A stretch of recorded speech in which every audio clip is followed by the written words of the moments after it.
Hello दोस्तों, बहुत बहुत स्वागत है आप सभी का मेरे इस यूट्यूब चैनल क्रिक शुभेंदु पे। तो बात करेंगे कल हुए आईपीएल मैच के बारे में, जो कि एक ज़बरदस्त मैच हुआ। कोलकाता नाइट राइडर्स जिसने ऑब्वियसली पिछले मैच में ज़बरदस्त जीत दर्ज कर दी और सामने थे सनराइजर्स हैदराबाद, ऑब्वियसली जो पिछले मैच में एक जीत के साथ मोमेंटम लेके आए थे। तो बहुत एक हाई स्कोरिंग मैच की उम्मीद की जा रही थी, क्योंकि ईडन गार्डन्स में मैच था और दोनों टीमों को जो बैटिंग पावर हाउस है, मतलब उसको देखते हुए लग रहा था कि ज़बरदस्त मैच होगा, और वही हुआ है। एक बहुत ही बड़ा हाई स्कोरिंग एनकाउंटर हुआ है, जिसमें सनराइज़ हैदराबाद ने 23 रनों से मैच हरा दिया है कोलकाता नाइट राइडर्स को।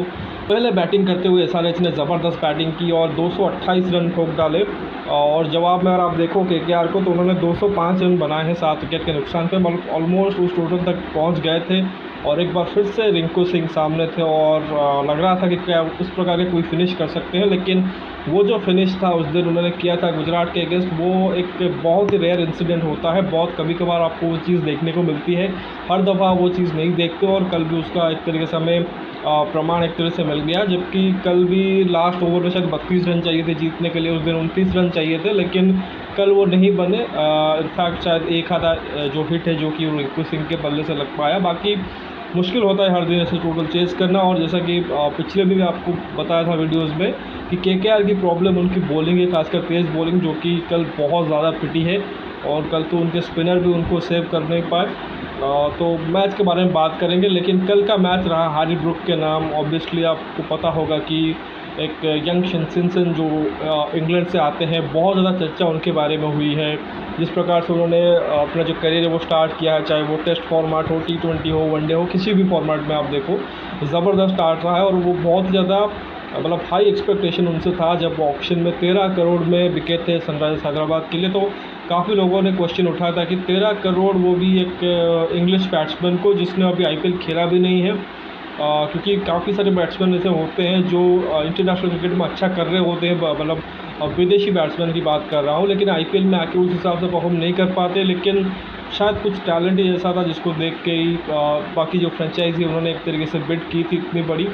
और इनिशियली आप देखो कि जब 3 मैच में वो फ्लॉप रहे, शायद वो मिडल ऑर्डर में खेल रहे थे, फिर ओपन करने आए, उस हिसाब से बैट चला नहीं, तो लोगों ने क्वेश्चन खड़े कर दिए थे कि हैरी ब्रूक सिर्फ नाम का ही टैलेंट है, कुछ नहीं कर पाएगा। लेकिन उन्होंने अपने कल बल्ले से जवाब दे दिया है। आईपीएल 2023 में पहला शतक जड़ा है, बहुत ही ज़बरदस्त इनिंग्स खेली और उनको उस शतक की वजह से आप देखो एसआरएच ने एक बहुत ही बढ़िया मैच जीत लिया है। तो कंप्लीट मैच के बारे में बात करेंगे। ऑब्वियसली देखो, ईडन गार्डन्स पे मैच था, जो पिछला मैच था कोलकाता का आरसीबी के अगेंस्ट ईडन गार्डन्स पे, वो एक दूसरे सरफेस पे हो रहा था, जहाँ पे स्पिन को मदद थी, क्योंकि ग्राउंड तो वही रहता है, लेकिन पिचेस जो सरफेसेस होती है वो चेंज होती रहती है। तो ये जो सरफेस तक कल खेला जा रहा था उसमें स्पिन उतना था नहीं, तो जो दोनों टीमों के बल्लेबाज हैं उनको एक तरीके से आसानी हुई हिटें लगाने में, खासकर स्पिनरों के खिलाफ। तो देखिए, सनराइजर्स हैदराबाद पहले बैटिंग करती है, टॉस ऑब्वियसली वो जीतते हैं और गेंदबाजी का निर्णय लेते हैं, क्योंकि आमतौर पर यही देखोगे कि 9 आउट ऑफ 10 टाइम्स जो कप्तान होते हैं वो यही डिसीजन लेते हैं कि हम टॉस जीतेंगे और पहले बॉलिंग करेंगे। क्योंकि जब सामने आपका एक टारगेट होता है तो आप बेहतर तरीके से उसको रन चेस करते हो, प्लस सेकेंड इनिंग्स में ड्यू भी आती है। इन कंडीशन में जब आप इंडिया में खेलते हो तो वो एक नॉर्मल चॉइस हो जाता है। तो स्टार्ट उनके लिए कुछ खास नहीं रहा, जैसे कि मयंक अग्रवाल एक और नाम है जो इंडिया के ओपनर रहे भी हैं, तो उन्होंने एक अच्छे तरीके से उनके लिए ये जो आईपीएल है वो अभी तक कुछ खास रहा नहीं है। 3 लगातार इनकी आई थिंक चौथा शायद इनिंग्स था जिसपे वो फ्लॉप हुए हैं। अगर आप देखें तो सिर्फ 9 रन है 13 बॉलों में, तो कुछ खास कर नहीं पाए। लेकिन दूसरी तरफ से हैरी ब्रूक जो जिनको ओपन कराया गया था वो ज़बरदस्त खेल रहे थे। बाकी राहुल त्रिपाठी आए, 4 बॉलों में 9 रन बनाया, 2 चौके मारे, फिर वो आउट हो गए। एडन मार्करम जो कप्तान थे, फाइनल आप देखो उनके फर्स्ट मैच में उन्होंने उनको मिस किया था। और अगेन एडन मार्करम बहुत अच्छे बल्लेबाज हैं, स्पिन को बढ़िया खेलते हैं, पेस को बढ़िया खेलते हैं। और अगेन अभी आईपीएल में उनको अपना नाम बहुत ज़्यादा और बनाना है, लेकिन जिस तरह से वो बैटिंग करते हैं वो बहुत ही अच्छा लगता है। तो उन्होंने भी 50 किए मैच 26 बॉलों में। लेकिन जो सरप्राइजिंग एलिमेंट था जो सनराइज़र्स हैदराबाद के बैटिंग से दिखा, वो थे अभिषेक शर्मा, जिनके बारे में बार बार वही कह रहा था कि भले वो रन करे, इनिशियल स्टेजेस में कुछ मैच फ्लॉप भी हो जाए, आप उनको खिलाइए, क्योंकि ऑलराउंड स्किल लाते हैं। बॉलिंग भी करते हैं, लेफ्ट आर्म स्पिन डालते हैं। हालांकि इम्पैक्ट प्लेयर के रोल की वजह से ये जो पार्ट टाइम ऑलराउंडर है उनका थोड़ा सा रोल कम हो गया है, मतलब जो थोड़ा बॉलिंग कर देते हैं या बॉलिंग के साथ थोड़ा बैटिंग कर देते हैं, क्योंकि आप क्या है कि प्रॉपर बैटर जो कि वो खिला सकते हो बैटिंग के वक्त और उसको रिप्लेस कर सकते हो जब आप बॉलिंग कर रहे हो तो एज ए इम्पैक्ट प्लेयर। तो वो एक जो कहते हैं ना उसको एक जो फैसिलिटी है वो आईपीएल ने इस बार दिया है, क्योंकि आप टॉस के बाद एक तरीके से आप टीम डिसाइड कर सकते हो और इम्पैक्ट प्लेयर भी यूज़ कर सकते हो। तो वो एक तरीके से फ़ायदा ही हुआ है सभी टीमों के लिए। तो उसमें जो पार्ट टाइम गेंदबाज होते हैं, पार्ट टाइम बैट्समैन होते हैं, उनका काम अभी कम हो गया है, जो मतलब छोटे छोटे ऑलराउंडर टाइप के होते हैं। तो अभिषेक शर्मा ने कहा कि उनकी प्राइमरी स्किल उनकी बैटिंग है, प्लस बॉलिंग ऐड करते हैं, बट उनकी बॉलिंग की ज़रूरत होती नहीं है। लेकिन सोच समझ के शायद उनको मिडिल ऑर्डर में ऐड किया, बट मेरा तो ये था कि उनसे ओपन कराया जाता। लेकिन शायद हैरी ब्रूक और अभिषेक शर्मा में उन्होंने यही देखा कि हैरी ब्रूक जो कि है वो पेस को बढ़िया खेलते हैं, स्पिन के खिलाफ थोड़ा सा स्ट्रगल करते हैं, तो उनको ऊपर डाल देते हैं ताकि वो पावर प्ले में जाए, थोड़ा सा सेट हो जाए और बाद में फिर स्पिनरों को मिडिल ओवर में फेस करें। और जबकि अभिषेक शर्मा जो कि जनरली ओपनर ही है, अपने जो होम स्टेट है पंजाब उसके लिए वो ओपन करते हैं, लेकिन यहाँ पे उनको क्योंकि वो स्पिन अच्छा खेलते हैं तो उनको स्पिन में डाल दिया। तो आई थिंक उन्होंने भी अच्छा किया है। आप देखो कि 32 रन किए हैं सिर्फ 17 बॉलों में, और उसमें ख़ास चीज़ रही जो उनके रिस्ट स्पिनर थे सुनील नारायण और वरुण चक्रवर्ती, उनको बढ़िया पिक किया। 3 चौके और 2 छक्के मारे, और बाद में हेनरिक क्लासन 6 बॉलों में 16, तो इन्होंने भी ज़बरदस्त फिनिश दिया। लेकिन जो हाईलाइटिंग फैक्टर रहे वो रहे हैरी ब्रूक, जो एंड तक नॉट आउट रहे 100 रन पर 55 बॉलों में 12 चौके और 3 छक्के जिसमें शामिल है। लेकिन इसमें जो खास चीज़ रही कि जो तेज़ गेंदबाज थे उनको एकदम से बहुत ही बुरी तरीके से पीटा है, और जो स्पिनर उनके ऑपरेट कर रहे थे उनको सेंसिबली खेला है, खासकर सुनील नारायण, क्योंकि उनको पता है कि मेरा गेम जो कि वो बेहतर पेस गेंदबाज के अगेंस्ट है, स्पिन के खिलाफ थोड़ा सा वो फंसते हैं, उस वजह से उनको रिस्पेक्ट दिया, कोशिश किया कि मैं इनके अगेंस्ट संभल कर खेलूँ, मेरिट पर खेलूँ, और बाद में जब पेसर आए उनको बढ़िया तरीके से अटैक किया। तो आपने जो मेरे पिछले वीडियोज़ है जब मैंने SRH का एक तरह से बताया था आपको इस टीम के बारे में, एक चीज़ नोट की होगी मैंने बताई थी कि ये बैटिंग लाइनअप है जिसे मुझे देखना है, जो कि बहुत ही ज़्यादा एक्साइटिंग लग रही है। हालांकि पहले 2 मैच के बाद तो मुझे भी लगा कि शायद थोड़ा सा फंस जाएंगे, लेकिन ये वो बैटिंग लाइनअप है जिसमें हम एक तरीके से निवेश कर सकते थे, मतलब देख सकते थे ये क्या खेलती हैं। सिर्फ अगर इस टीम में मयंक अग्रवाल को अभी छोड़ दें, बाकी सभी ने ऑलमोस्ट अच्छा किया है। हैरी ब्रूक को देख लो, 3 पारियाँ ख़राब हो गई थी लेकिन फाइनली उन्होंने शतक जड़ दिया है। एडन मार्करम जब से वापसी कर रहे हैं वो अच्छा कर रहे हैं। राहुल त्रिपाठी तो हमेशा से अच्छा करते हैं। अभिषेक शर्मा अच्छा करते हैं जनरली। स्टार्टिंग थोड़ा सा अच्छा नहीं हुआ, उनको ड्रॉप भी कर दिया गया, लेकिन अब लग रहा है कि मिडिल ऑर्डर में वो रोल में वो परफेक्ट आ जाएंगे।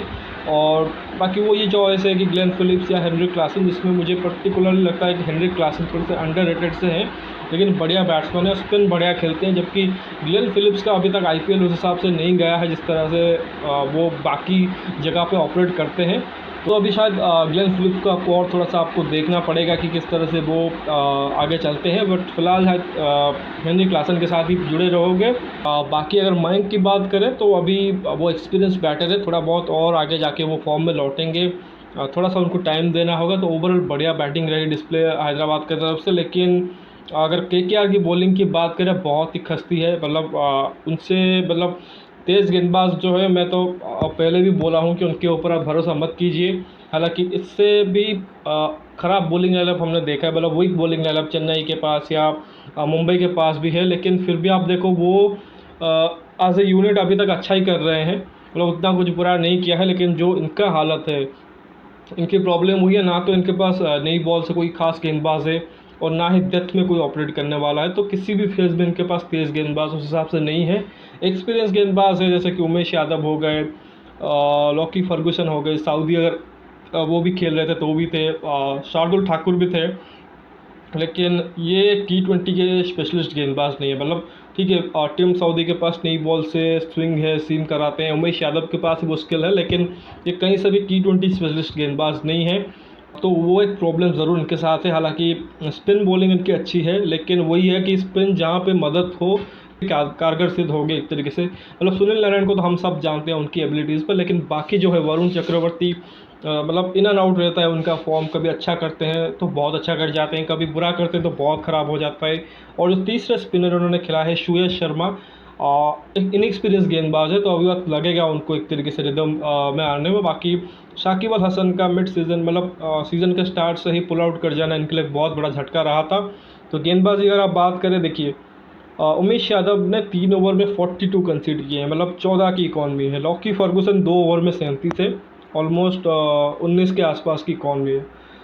सुनील नारायण जैसा कहा कि 4 ओवर में 28 रन इकोनॉमिकल रहे लेकिन आउट नहीं हुए। और वहीं पे हैरी ब्रूक की आपकी तारीफ होगी या एडन मार्करम की, उनको उनके जो 4 ओवर है वो आराम से निकाल दिए और 28 रन भी बना लिए।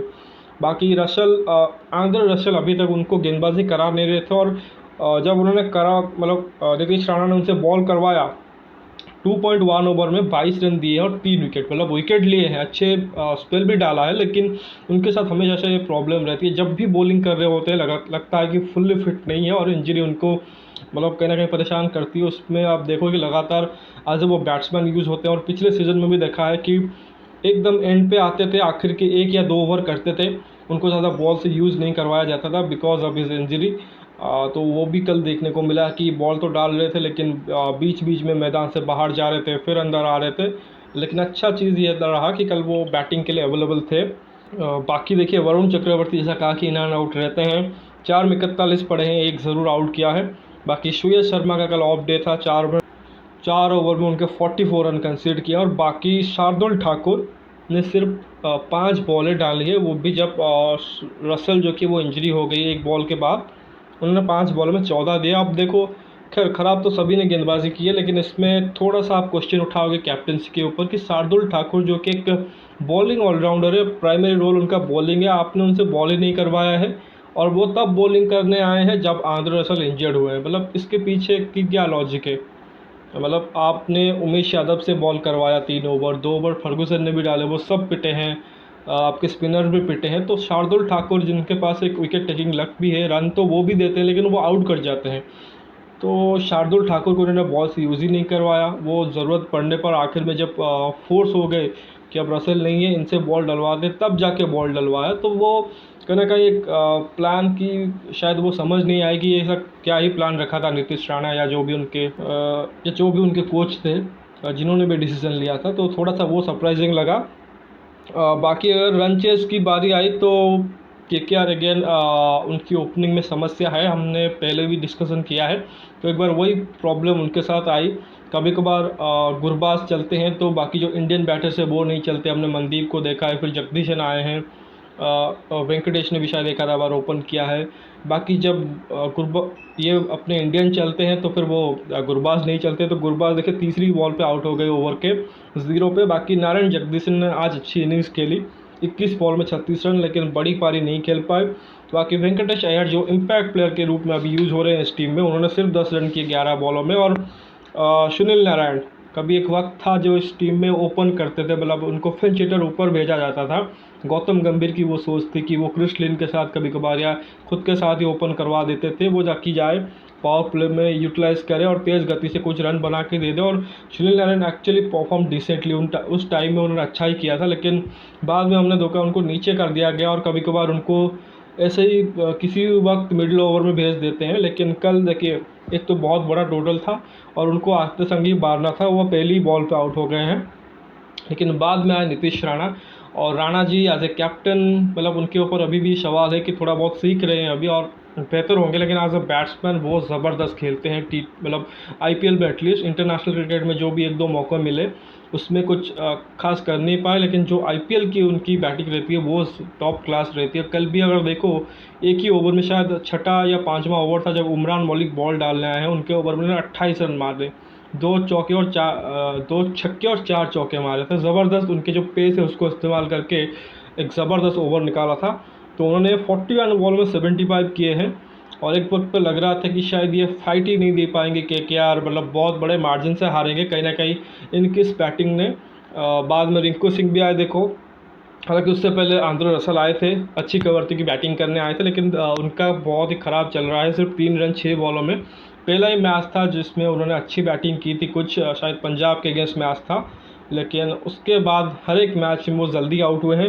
रिंकू सिंह एज यूजुअल नीचे से उन्होंने कोशिश ज़रूर की, 31 में 58 किए हैं, नॉट आउट रहे हैं, 4 चौके 4 छक्के, लेकिन शायद आज उनको आंद्रे रसल की थोड़ी सी उनको ज़रूरत थी कहीं ना कहीं। अगर वो 30-40 कर जाते तेज़ तो शायद ये मैच ये बड़ा टोटल जो कि वो चेज़ कर पाते, लेकिन वो हो नहीं सका। नीचे से शार्दुल ठाकुर ने भी 12 किए 7 बॉलों में, लेकिन जैसा कहा कि हर दिन वो मिरेकल नहीं होता है जो रिंकू सिंह ने उस दिन कर दिया था। ऑलमोस्ट 7 बॉलों में आखिर में 40 रन मार दिए थे, लेकिन यहाँ पे आपको थोड़ा सा बेटर बॉलिंग भी दिखा।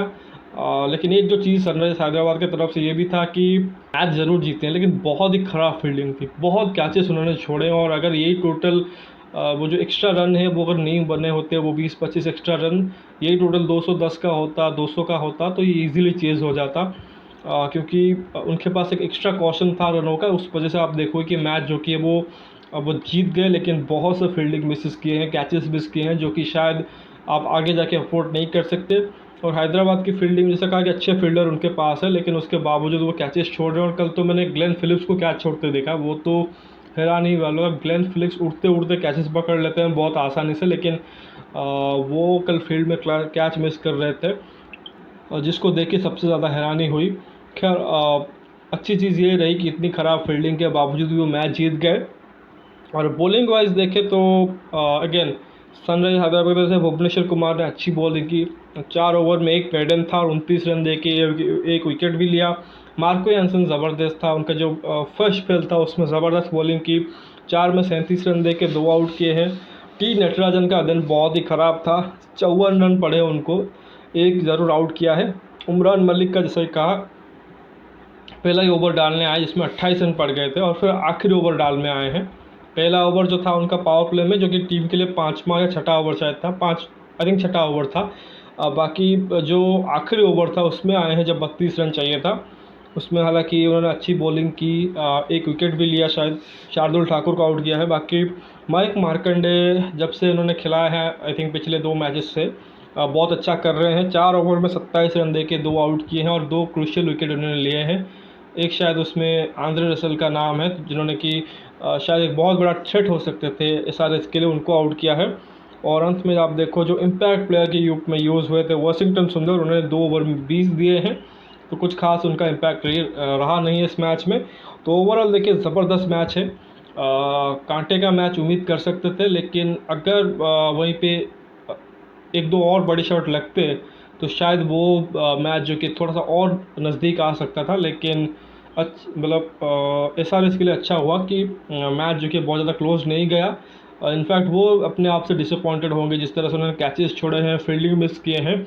शायद ये रन उनको शायद जो मार्जिन है वो 23 ना होकर शायद 50-60 रन का होना चाहिए था, और उससे उनको नेट रन रेट में भी बूस्ट मिलता, लेकिन आखिर वो 2 पॉइंट ले लेंगे। हालांकि 2 पॉइंट लेने के बावजूद अभी भी वो एक तरीके से पॉइंट्स टेबल जो उसमें अभी नीचे ही है। मैं आपको अभी बता देता हूँ, देखिए टॉप 3 जो टीमें हैं आरआर, फिर लखनऊ, फिर गुजरात, वो तीनों बराबर पे हैं अभी, 4-4 मैचेस, 3-3 जीत और 1-1 हार, और 6 पॉइंट के साथ अभी टॉप 3 पे। इसके बाद देखो 4 टीमें बराबर पे हैं, कोलकाता, चेन्नई, फिर पंजाब, और फिर अभी एसआरएच आ चुकी है उस पोजीशन पे, 4-4 मैचेस में 2-2 जीत और 2-2 हार के साथ सभी 4-4 पॉइंट पे। बाकी अगर हम बाकी आखिर 3 टीमों की बात करें तो उसमें बेंगलोर 8वें पे और मुंबई 9वें स्थान पे है, और वो भी बराबर पे ही है 3-3 मैचेस में 1-1 जीत और 2-2 हार और 2-2 पॉइंट के साथ। बाकी दिल्ली कैपिटल्स जो कि है वो अभी उनका खाता भी नहीं खुला है 4 मैचेस में।